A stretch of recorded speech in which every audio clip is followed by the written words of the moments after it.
Hey everyone, happy Wednesday. I have your update for the week.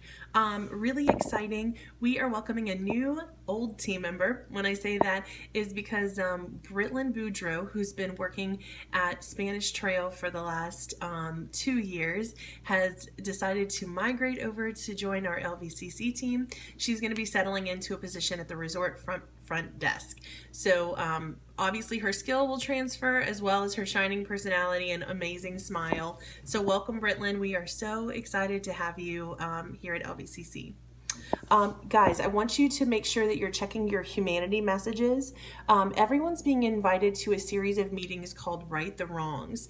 So each person will attend one meeting. We're just doing kind of small groups so they can be more discussion style, sort of like a follow up to the vision meeting.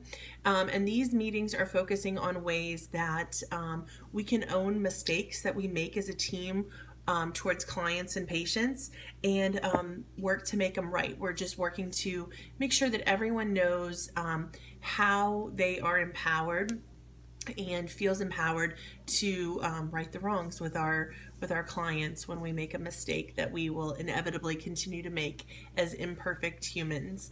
I'm really excited for this series. I'm very proud of our leaders, especially Danielle and Melinda and Charlie, for seeing this through and making it happen.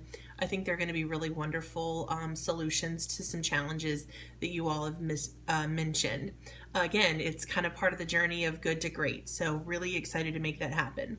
As well as a lot of these other solutions to some challenges that we've had that I'm going to kind of share with you right now. Again, the journey good to great.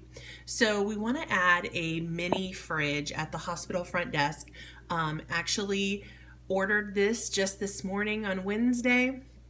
So it should be here on Friday. Just one of those little like extra mini fridges, holds about 12 cans. What we want to use this for are refrigerated medications that we've filled for clients that are waiting to be picked up.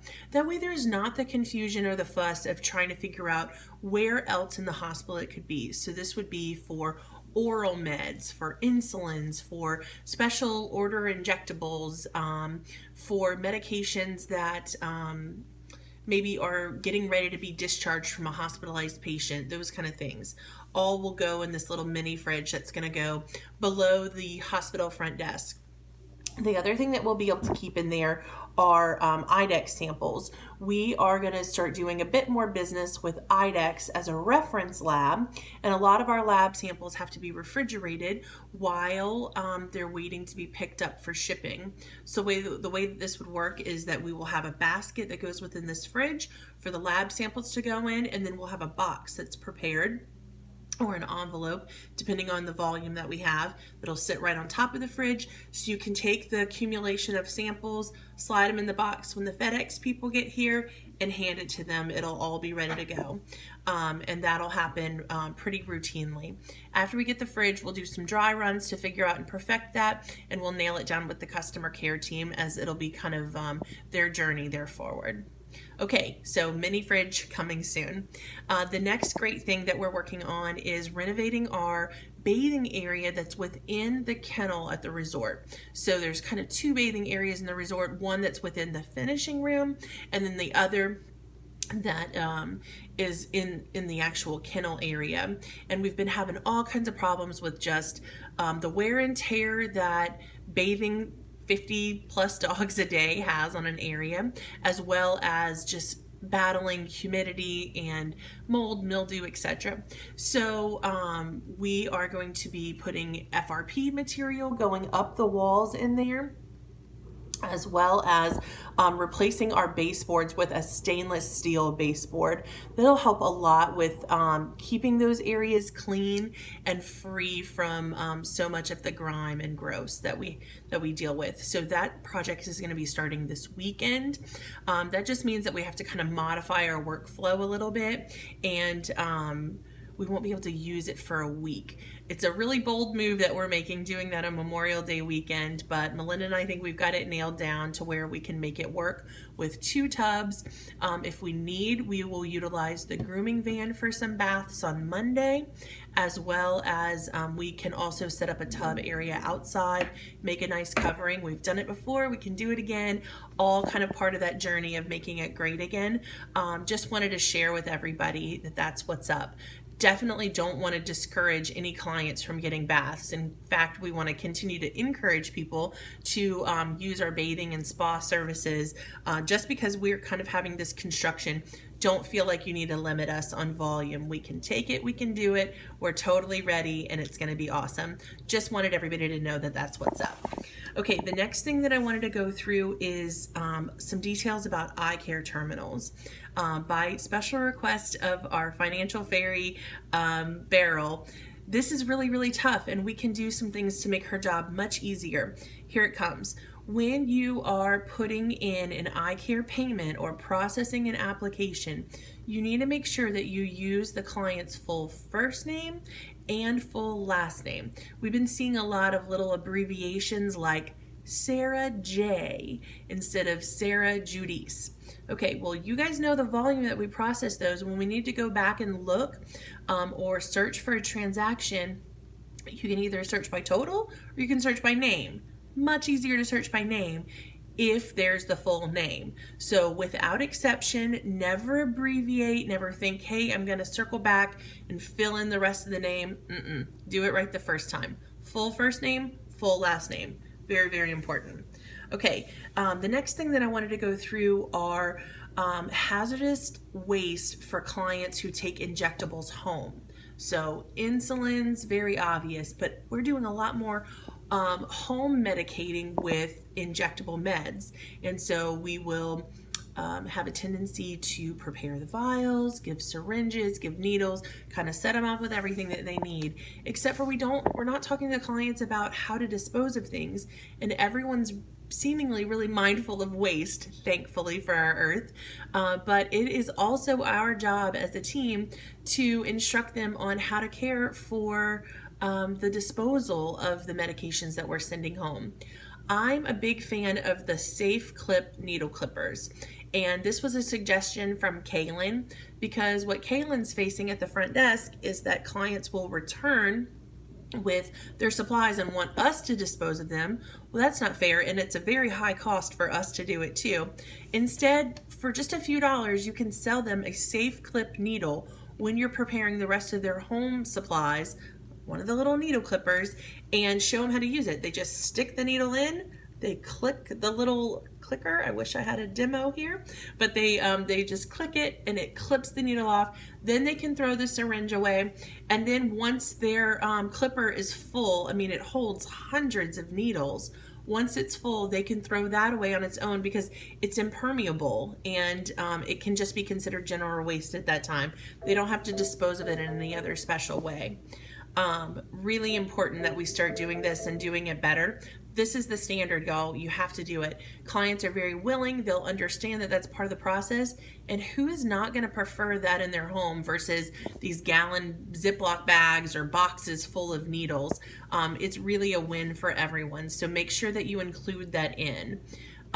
Give me some feedback on that too. If we need to start making some kind of package that includes these things with it, let me know. Just, you know, the limitations of a package. They're hard to customize once we make them. So really think that through. I'd love some feedback again.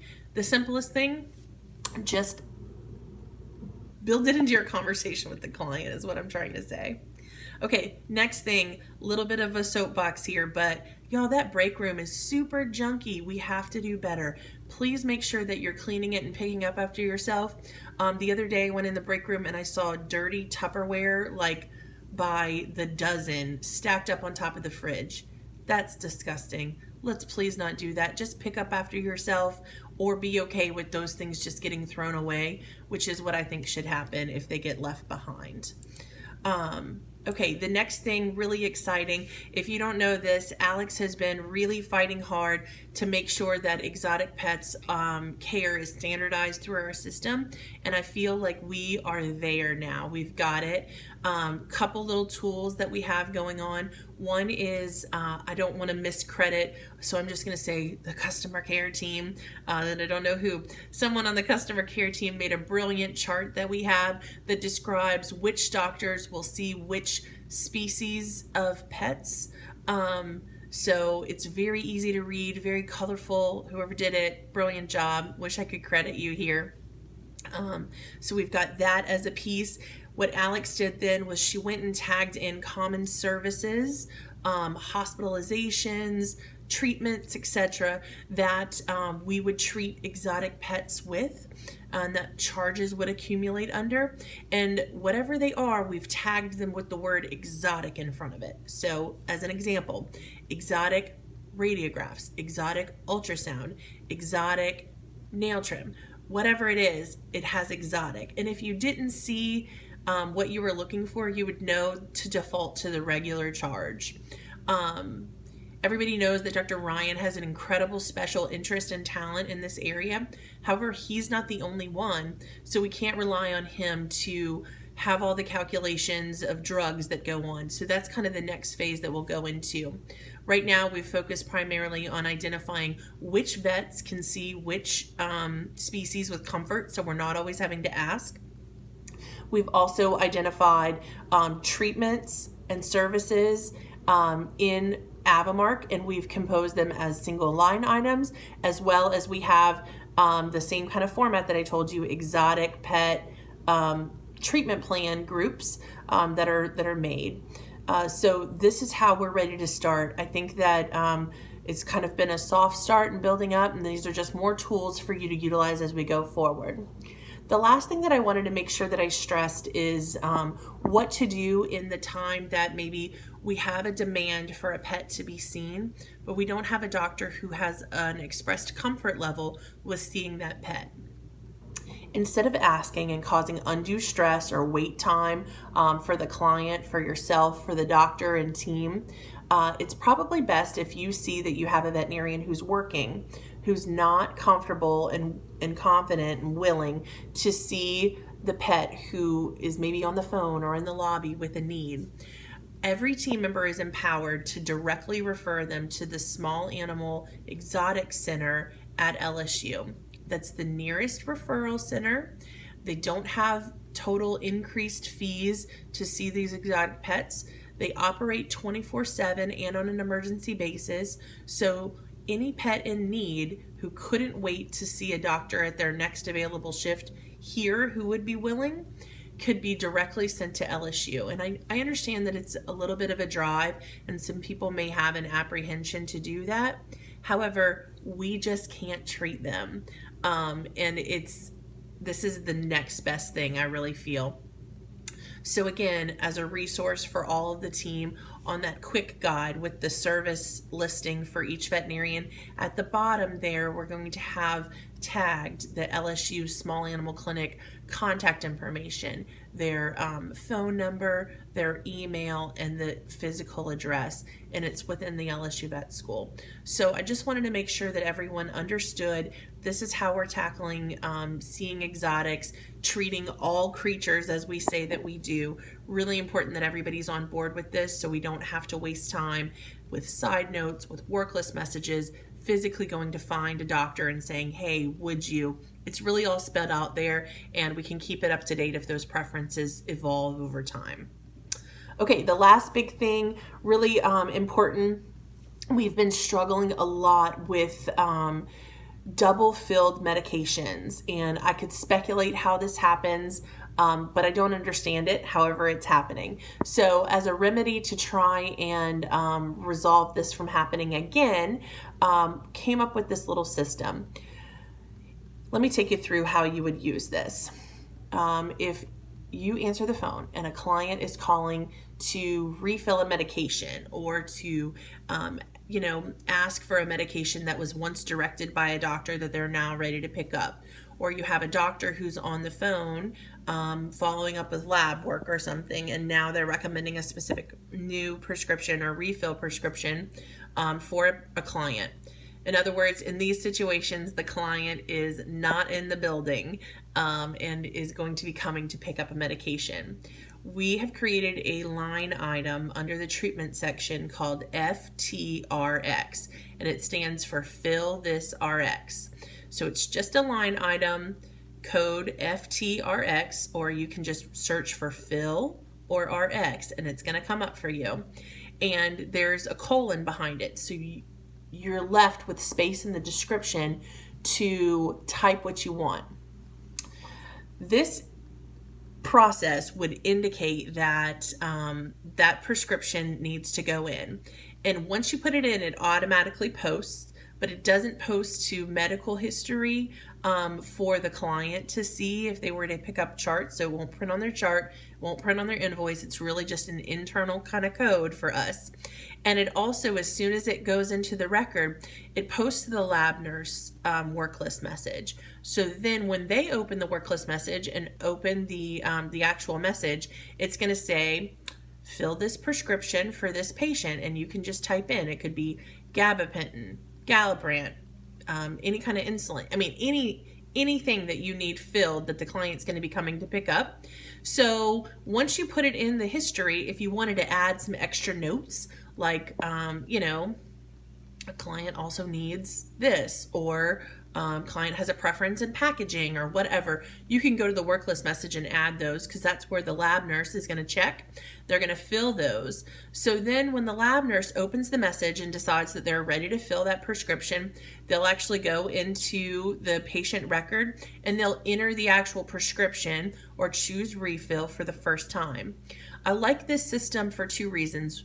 Obviously, the initiative or the inspiration for doing this was so that we don't double fill prescriptions, which was happening. So now it's just put in by the person who fills it. But also I really enjoy it being a lab nurse, because they will have the time to look back and confirm that the dose hasn't changed. If there were, notes since the last refill, they can confirm that we have the right stock before they put it in. They can package it correctly and make sure that it's settled out. Before a client's charged for something, they can confirm that we have that whole total available and ready for pickup within the client's expectations. So I think it just ties some things together. Once they're done filling it, you can post the work list message or just remove the work list message and then package it up and set it either in the mini fridge area that we're going to establish, or hanging at the front desk to be picked up. If there were notes like call when it's ready, they could fulfill that as well. All of that can come together by this process, whereas before the call center team was just putting in the item, posting it, charging it, or not posting it, printing labels, and then sometimes multiple labels were printed. It was kind of a little bit of a mess each time. And as Dawn reported forward, at least 2 a day were being double filled. Well, that's 14 a week. And so it was the effort to do those things and then to undo those things, which was just really soaking up a ton of her time, of team time, client frustration. We had some times where they weren't filled at all. It was just a mess. So this really helps again to streamline that. I'd like this to be effective immediately. The codes are in. If you have challenges, please reach out to your department manager or to me directly. We're here to help you and guide you through it. However, I think this one's kind of foolproof and I know that you can do it. Okay, y'all, long update today, but just a ton of great stuff happening. So proud of you. Keep going. Good to great. Have a great week. Bye.